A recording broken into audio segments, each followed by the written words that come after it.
everyone, Blue Star Saber here once again to give you another Star Wars Bad Batch review. Sorry, this one is late because I ended up not finding time to do it.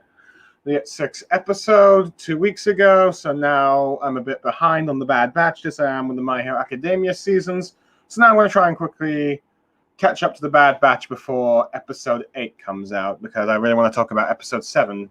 Let's see, look, so I'm just going to, since I'm going to rewatch it first before, after I've, done this review, and then there's that. But anyway, episode 6, they commissioned, in which we begin our episode with, some girl entering, Sid's bar or cantina thing or whatever, only gets nearly shot at by Omega, who's trying out the bow weapon she acquired from the Sigarians the other episode, fleeing and all that stuff. I apologize as we see that the two regulars at Sid's bar, Barlow and Ketch. I think Barlow's the Athorian, while Ketch is the Weequay. So yeah. She manages to hit the target, but she only hit 3 out of 12 times. And then she fails hitting it again, which ends up going back and forth between the money stuff. So, yeah, where Echo's trying to teach her to ignore all distractions and aim the shot thing, and practice makes perfect, as you will. However, Sid comes in with a new assignment, while Hunt isn't saying they're not really sure about it yet, but Sid makes that answer quickly by saying that the job they have is to locate a tactical droid's computer memory and recover it for a buyer. So which we all know what a tactical droid is, if we follow the Clone Wars, is pretty much the strategist droids that they used for the early seasons of the Clone Wars. Granted, why no one wants a super tactical droid, I do not know. I mean, I'm pretty certain this should be somewhere about, but I could be wrong about that, but who knows. But yeah.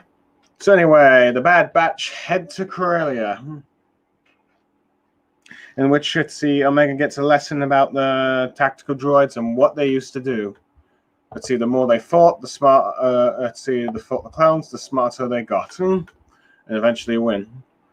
So yeah, they eventually head to Corellia, where we see where all the droids from the Separatists are being decommissioned, when there's, the Bad Batch, infiltrate with Wrecker having Crosshair's job of, sort of look out and fire and all that stuff, since, he's no longer there.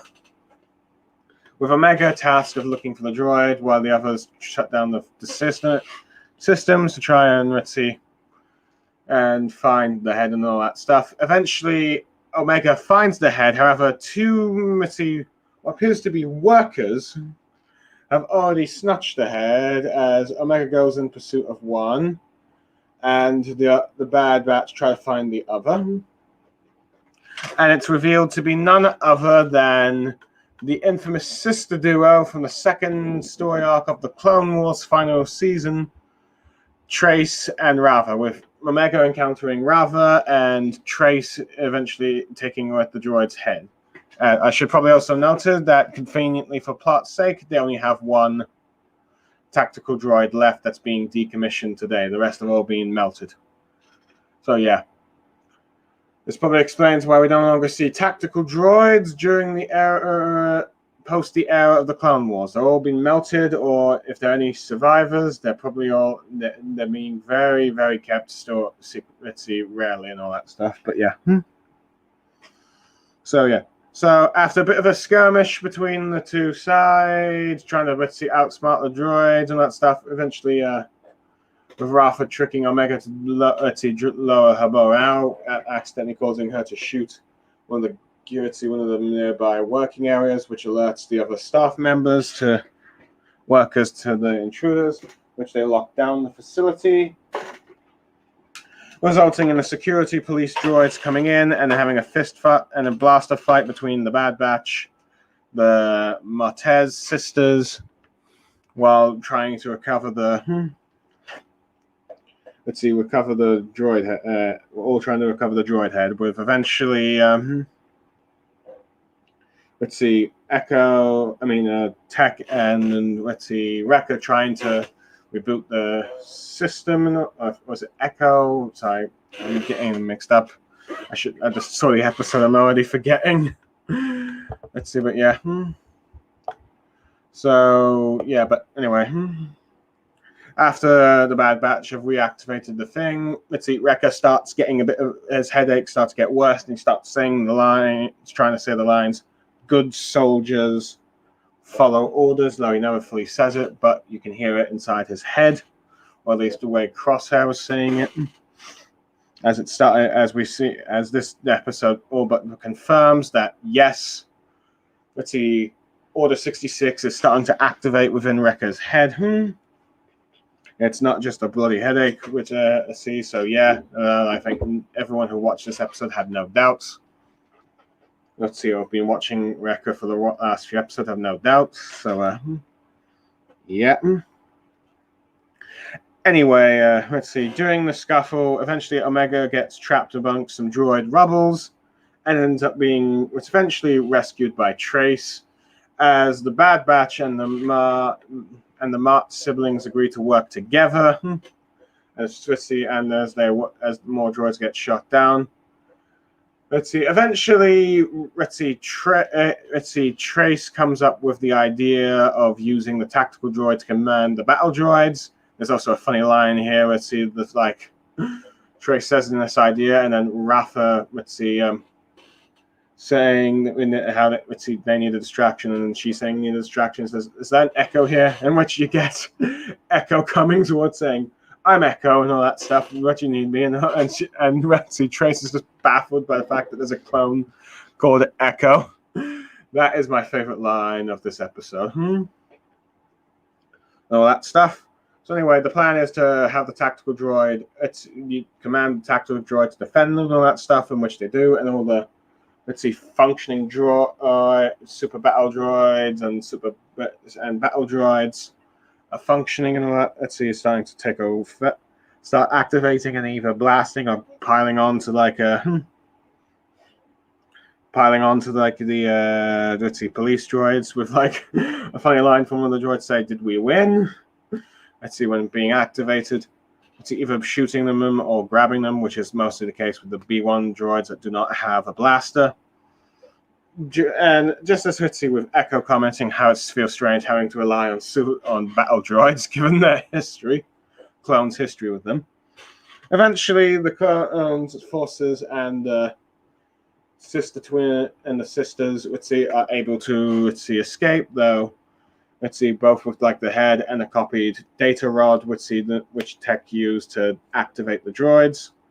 However, the tactical droid gets shot by the security droids, damaging it and making it lost. And during this time, you get like a Echo, which I probably should have mentioned earlier. Sid eventually did a demonstration to Omega of how to shoot with like the strength and all that stuff and accuracy. So she takes Sid's advice and is able to save Trace's life, and the Bad Batch escape with the thing. On the sister's ship, where they have a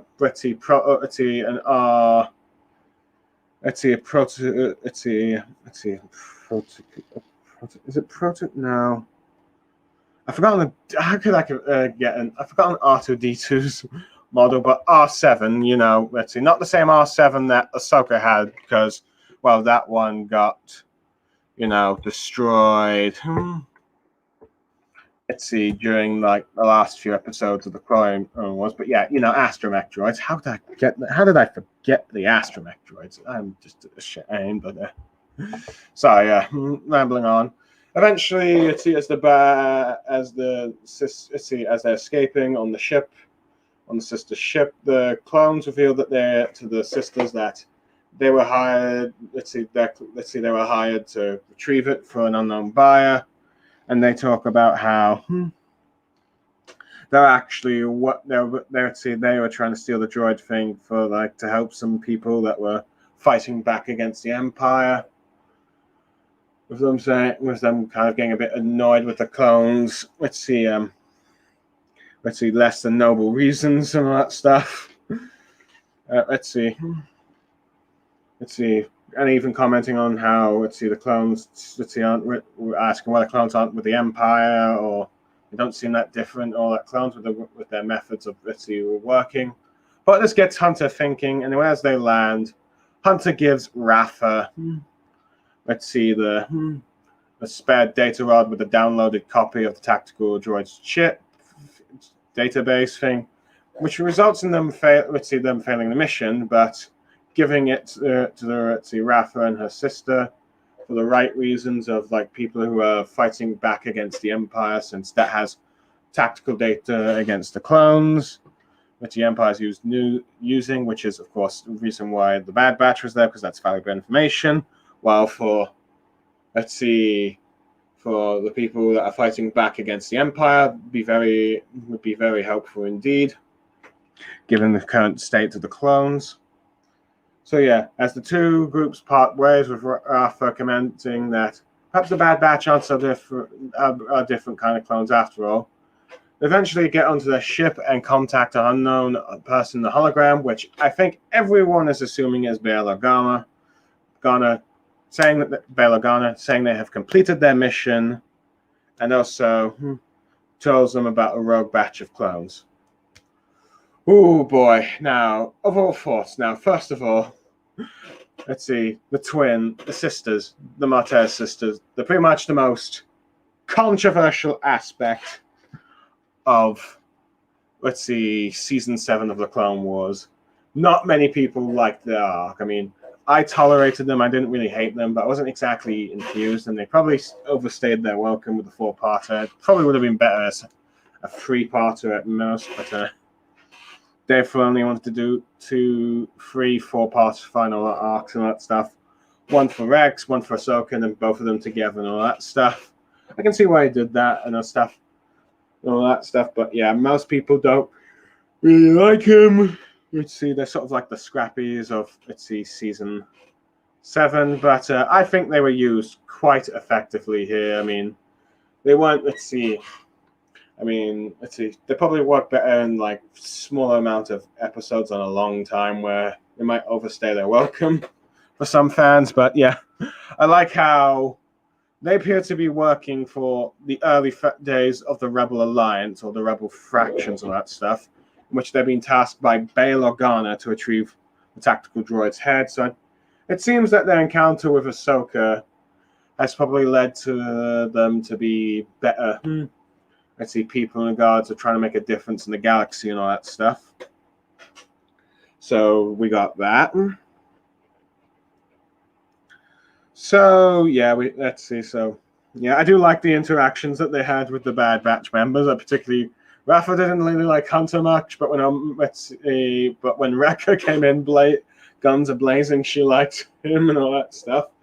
And Rafa's exchange with Echo was my favorite bit in the entire episode. With the whole, I'm Echo, and she just said, "Is there an Echo in here?" When her sister was repeating it, it's like she's just so dumbfounded that there's actually a clone called Echo. But it's like, okay, fine. Actually, he can help and all that stuff. Other stuff in this episode, I'm continuing to loving Sid's personality, saying, Yeah, I'm making the decision for you. You got a job, do it. It benefits me, but it benefits you, and it benefits me, mostly me, of course. But yeah, So I like So yeah, it's nice that we got a sort of recurring character, at least for the Bad Batch, at least for a while. Which I'm assuming going what happens in the next episode, that might not be the case for long. But yeah. But I kind of liking this, Sid and her personality. And I like how, despite the fact that she's not really personally caring much for the clones, she's at least willing to give Omega some tips on, how to shoot the bow and arrow thing, which, let's see, that showed up, let me just see if I'm reading it right. That, Trandoshan knows how to, shoot, so... best not to pick up in a gunfight with her from the looks of things, but yeah. Granted, let's see, I'm also liking, let's see, sort of the, let's see, development of Omega kind of got with like the blaster hit. She was pretty bad with the shots at the beginning. Let's see, missing about having a 1 in 4, let's say, quarter success rate. But after, but Sid's advice was able to actually start to hit the, let's see, the police droids and all that stuff. She probably still needs a lot more work. But let's see. Granted, it's still a bit of a stretch that you're having a kid going on missions, but I suppose, let's see, Hunter's trying to play it safe with having her being a sort of like scout, eyes and looking out and all that stuff, though she got a lot more involved than, let's see, perhaps Hunter would have liked. Let's see, without getting saved, but I did like the interactions she had with both Rafa and Trace, and even inviting them to come and visit her on Old Mantell, despite the fact it's the shady part. Anyway, I like the fact that we get an idea of what happened. Where all the battle droids were being all the deactivated battle droids were being dismantled and all that, and melted, which was at Corellia. Funny enough, Let's see. Granted, we didn't see young Han Solo, kid Han Solo, which is probably for the best. I think people would say, "Oh, it's just pandering fan service." So, yeah, but it's interesting to see Corellia again, since like the Solo film, all that stuff. And it seems that the planet seems to have always been a bit of an industrial workplace, though. I'm not sure that under the Empire that just got worse and worse, but that was the case. Yeah, and I do like seeing the battle droids again, particularly. Let's see, and they were quite very useful with the shooting. Let's see, which I guess goes to show when the battle droids aren't fighting clones or Jedi, they're quite effective. But yeah, and I found it interesting that multiple factions after like the knowledge of a tactical droid's memory, not just like let's see the Rebel Alliance, rebels, but seems to maybe some shady people and that stuff. Who it is remains to be seen. Whether or not we'll ever find out, who knows, guys? It'll be very interesting to see if that plot line ever gets brought up. Besides Sid mentioning the failure of the Bad Batch. Anyway, one thing that is to note here is that yes, Wrecker has been. It's like I said earlier, Wrecker's been confirmed to have. Let's see, the headaches are Order 66 starting to kick in, and it's starting to have a major effect. He's starting to say some lines, but not fully with the whole good soldiers follow orders. And it sort of took him out of the field for a bit. So, yeah, Wrecker is pretty much a Hitchcock, I think it's what Hitchcock referred to as a ticking time bomb or something, or the bomb under the table or something, but either way, it's starting to take effect. Overall, let's see, I think I'll give this episode an 8.5 out of 10. I think I gave the last episode a 9 out of 10, mostly because of the whole, mostly because I got a bit too overexcited about the Rancor, I think. Mostly because I thought it was like the same one from Return of Jedi, but apparently that one has a different name. Let's see, hold on, let me just whoops, damn it. Let's see, Jabba's Rancor. So, apparently its name is, let's see, no, Max. Let's see how on the Beastmaster. Let's see how on the. Let's see Rancor. Let's see Rancor. What's the bloody Rancor? Jabba's Rancor. Trying to find what the name of Jabba's Rancor is. A Rancor named Pastilla. Yeah, that's its name. Sorry about that. That it took me a while to play, but yeah. It turns out Muchi is not the ranker from episode 6, so I'm not sure if that lowers my score a bit, but I guess I like that episode more than everyone else. But many were saying it was a bit fillerish episode, but I think this episode here, well, you could also argue perhaps it's a bit fillerish with the Ritzy clones going on a mercenary mission, recovering a tactical droid thing.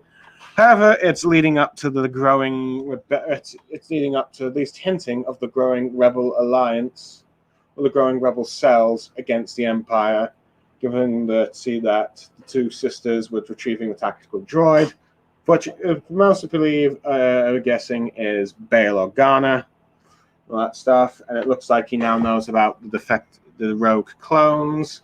So eventually, this cliffhanger of the episode is leading up to possibly the Bad Batch's eventual, recruitment into the pre-Rebel Alliance rebel cells and all that stuff.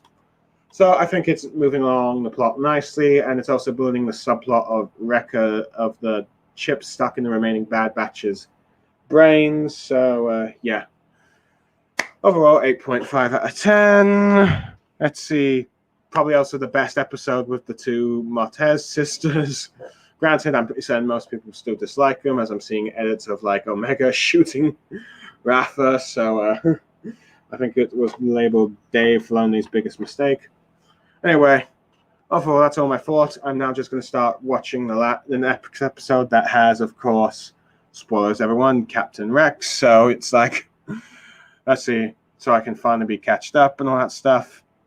Anyway, I'm Blue Starsaber, signing off. May the Force be with you.